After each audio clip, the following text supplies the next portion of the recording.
Hi friends, welcome to mini சமையல். இன்றைக்கி நம்ம சேனலில் நல்ல கிறிஸ்பியான மொறுன்னு ரிங் முறுக்கு எப்படி செய்கிறதுன்னு தான் பார்க்க போகிறோம். இதை நம்ம குறைவான நேரத்தில் வீட்டில் உள்ள குறைவான பொருட்களை வச்சு நம்ம ரொம்ப ஈஸியாக செய்யலாம். இது நல்ல மொறுன்னு கிறிஸ்பியாக இருக்கிறதுனால குழந்தைங்கள்லேருந்து பெரியவங்க வரைக்கும் கேட்டு விரும்பி சாப்பிடுவாங்க. ஸ்கூல் விட்டு வர்ற பசங்களுக்கு கூட இதை ஈவினிங் ஸ்நாக்ஸாக நீங்கள் செஞ்சு கொடுக்கலாம். இப்போ இந்த ரிங் முறுக்கை எப்படி பண்ணலான்னு பார்க்கலாமா? அதுக்கு ஃபஸ்ட்டு ஸ்டவ்வில் ஒரு பாத்திரம் எடுத்து வச்சுக்கோங்க. அதில் ஒரு கப் அளவுக்கு அரிசி மாவு சேர்த்துக்கோங்க. இப்போ இந்த அரிசி மாவை நம்ம வறுத்துக்க போகிறோம்.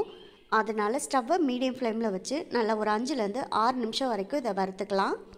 அரிசி மாவை நல்லா வறுத்துட்டு அதுக்கப்புறமா முறுக்கு செஞ்சோன்னா நல்லா சாப்பிட்றதுக்கு மொறுன்னு கிறிஸ்பியாக இருக்கும். அதுக்காக தான் இப்போ அரிசி மாவை நம்ம வறுத்துக்கிறோம். இப்போ அரிசி மாவை வறுத்த பிறகு இது நல்லா ஆறட்டும், ஒரு ஓரமாக எடுத்து வச்சிடலாம். அடுத்ததாக ஸ்டவ்வில் இன்னொரு பாத்திரம் எடுத்து வச்சுக்கோங்க. அதில் ஒரு கப் அளவுக்கு தண்ணி சேர்த்துக்கோங்க. அரிசி மாவு எந்த கப்பால் நம்ம அளந்து சேர்க்குறோமோ அதே கப்பால் தான் தண்ணி சேர்த்துக்கணும். ஒரு கப் அளவுக்கு அரிசி மாவு எடுத்ததுக்கு ஒரு கப் அளவுக்கு தண்ணி சேர்த்துக்கோங்க. இப்போ இந்த தண்ணி கொதித்து வரட்டும். அதுக்குள்ளே இதுக்கு தேவையான அளவு உப்பு சேர்த்துக்கோங்க. கூடவே ஒரு 1/4 ஸ்பூன் அளவுக்கு மஞ்சத்தூள் சேர்த்துக்கோங்க. காரத்துக்காக 1 ஸ்பூன் அளவுக்கு தனி மிளகாய் தூள், 1/2 ஸ்பூன் சீரகம், கூடவே 1/2 ஸ்பூனுக்கும் கொஞ்சம் கம்மியாக பெருங்காயத்தூள் சேர்த்துக்கோங்க. 1/2 ஸ்பூன் அளவுக்கு நெய் சேர்த்துக்கோங்க. நெய் இல்லைன்னா பட்டர் கூட சேர்த்துக்கலாம். இதெல்லாம் சேர்த்ததுக்கப்புறமா கரண்டி போட்டு நல்லா ஒரு முறை கலந்து விட்டுக்கோங்க. இந்த தண்ணி நல்லா கொதித்து வரட்டும், அது வரைக்கும் நம்ம வெயிட் பண்ணலாம். பாருங்கள், இப்போ தண்ணி நல்லா கொதி வந்துருச்சு. இந்த அளவுக்கு தண்ணி கொதித்த பிறகு நாம் வறுத்து எடுத்து வச்சுருக்க அரிசி மாவை இதில் சேர்த்துக்கலாம். இப்போ அரிசி மாவெல்லாம் சேர்த்த பிறகு நம்ம ஸ்டவ்வை ஆஃப் பண்ணிக்கலாம். தண்ணி நல்லா கொதித்து வந்ததுனால தண்ணி நல்லா சூடாக இருக்கும். இந்த சூடான தண்ணியிலே நல்லா இந்த அரிசி மாவை சேர்த்து கலந்து விட்டுக்குங்க. ஃபஸ்ட்டு பார்த்திங்கன்னா நமக்கு மாவை கலந்து விடுறதுக்கு தண்ணி பத்தாதது மாதிரி தெரியும். ஆனால் நல்லா கலந்து விட இந்த மாவுக்கு நம்ம சேர்த்துருக்க தண்ணியே போதுமானதாக இருக்கும். இப்போ மாவை நல்லா கலந்து விட்டாச்சு. இப்போ இந்த பாத்திரத்தை ஒரு மூடி போட்டு மூடி வைங்க. தண்ணியை சூடாக சேர்த்ததுனால மாவுமே ஓரளவுக்கு சூடாக இருக்கும். இப்போ நம்ம மூடி போட்டு மூடி வச்சோன்னா அந்த சூட்டிலே பார்த்திங்கன்னா இந்த மாவு ஓரளவுக்கு வெந்து நல்லா சாஃப்டாகி வந்துடும். அதனால் ஒரு 3 நிமிஷம் கழித்து ஓப்பன் பண்ணி பார்க்கலாம். இப்போ ஒரு 3 நிமிஷத்துக்கிட்ட ஆச்சு. இப்போ மூடியை ஓப்பன் பண்ணோன்னா மாவு இந்த சூட்டிலே நல்லா சாஃப்டாக வெந்து வந்திருக்கும். பாருங்கள், ஒரு கரண்டி வச்சு லைட்டாக அமுத்தி விட்டு பார்த்தாலே தெரியும் நல்லா இந்த அளவுக்கு சாஃப்டாக வெந்து வந்திருக்கும். இப்போ இந்த மாவு ரொம்ப சூடாக இருக்கும். இது நல்லா ஆறட்டும். ஆறுனதுக்கப்புறமா நம்ம கை போட்டு பிசைஞ்சு எடுத்துக்கலாம். இப்போ பார்த்தீங்கன்னா மாவு நல்லா ஆறி வந்துருச்சு. அதை அப்படியே ஒரு பவுலுக்கு மாற்றிக்கலாம். இப்போ இந்த மாவு கூட 1 ஸ்பூன் அளவுக்கு நெய் சேர்த்துக்கங்க. அதுக்கப்புறமா கை வச்சு நல்லா இந்த மாவை ஒரு சப்பாத்தி மாவு பதத்துக்கு சாஃப்டாக பிசைஞ்சு எடுத்துக்கணும்.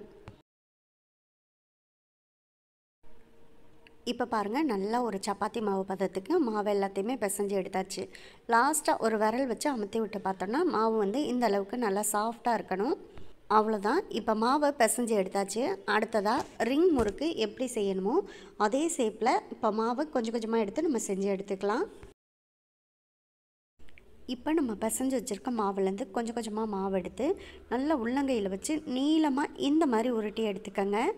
அதுக்கப்புறமா நம்ம உருட்டி எடுத்துருக்க இந்த மாவை மெதுவாக இந்த லாஸ்ட்டையும் சேர்த்து லைட்டாக இந்த மாதிரி அமுத்தி விட்டுக்கோங்க. மாவு ஒன்று சேர்ந்துடும். அப்போது இந்த ரிங் முறுக்கு செய்கிறதுக்கு தேவையான ஷேப்பும் நமக்கு சரியாக கிடச்சிரும். பாருங்கள், இப்போ செஞ்சாச்சு. அவ்வளோதான். ரொம்ப ஈஸியாக இதே போல் நம்ம எல்லா மாவையுமே ரெடி பண்ணிக்கலாம். அப்படி இல்லைன்னா கையில் கொஞ்சமாக மாவு எடுத்துக்கங்க. எடுத்துருக்க மாவை நல்லா ஒரு கையில் லைட்டாக உருட்டிட்டு இன்னொரு கையில் வச்சு நீளமாக உருட்டி எடுத்துக்கங்க.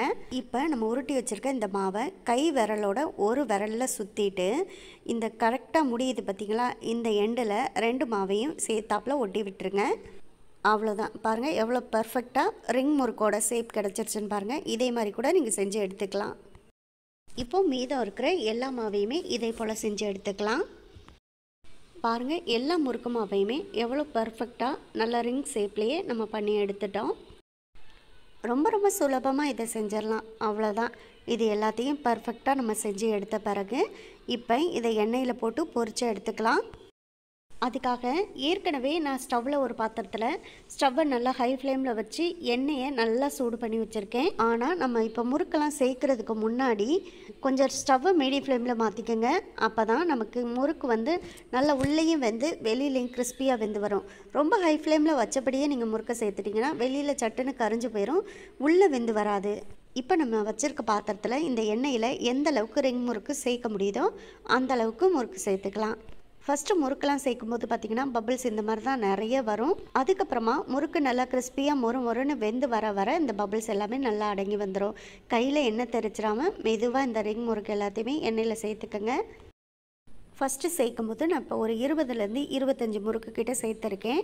மாவு எல்லாத்தையும் எண்ணெயில் சேர்த்த உடனே கரண்டி போட்டு நீங்கள் எடுத்து விட்டுறாதீங்க.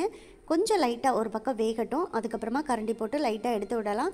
அதே போல் பாத்திரத்தில் இந்த மாவு எதுவும் ஒட்டாது, அழகாக அதுவே வெந்த பிறகு மேலே எழும்பி வந்துடும். அதே போல் முறுக்கு எதுவுமே ஒன்றோட ஒன்று ஒட்டாது.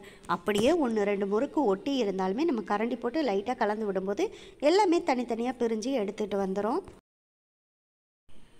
பாருங்கள், இப்போ முறுக்கு எல்லாமே எந்த அளவுக்கு பர்ஃபெக்டாக வெந்து வந்திருக்குன்னு உங்களுக்கு பார்க்கும்போதே தெரியும்.